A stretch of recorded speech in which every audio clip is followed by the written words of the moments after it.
ശബരിമല സ്വർണ്ണക്കൊള്ളയിൽ മുൻ administrative officer Murari ബാബുവിനെ ചോദ്യം ചെയ്യാനൊരുങ്ങി ഇഡി. ചോദ്യം ചെയ്യലിന് ഹാജരാകാൻ ഉടൻ സമൻസ് അയക്കും. SIT കേസിൽ ജാമ്യം ലഭിച്ച മുരാരി ബാബു ജയിലിൽ നിന്ന് പുറത്തിറങ്ങിയത് തൊട്ടു പിന്നാലെയാണ് ഇഡി നീക്കം.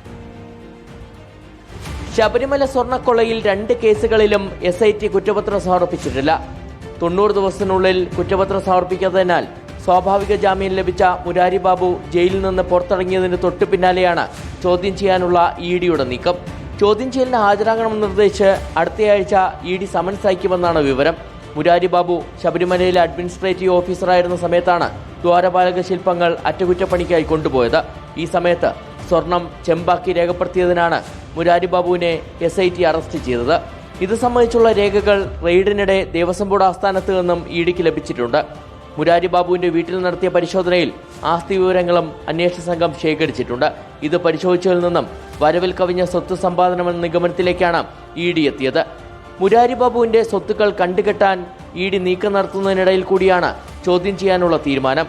ECI രജിസ്റ്റർ ചെയ്തതിന് പിന്നാലെ പ്രതികളെ ജയിലിലെത്തി ചോദ്യം ചെയ്യാനായിരുന്നു ആദ്യഘട്ടത്തിലെ ഇഡി തീരുമാനം.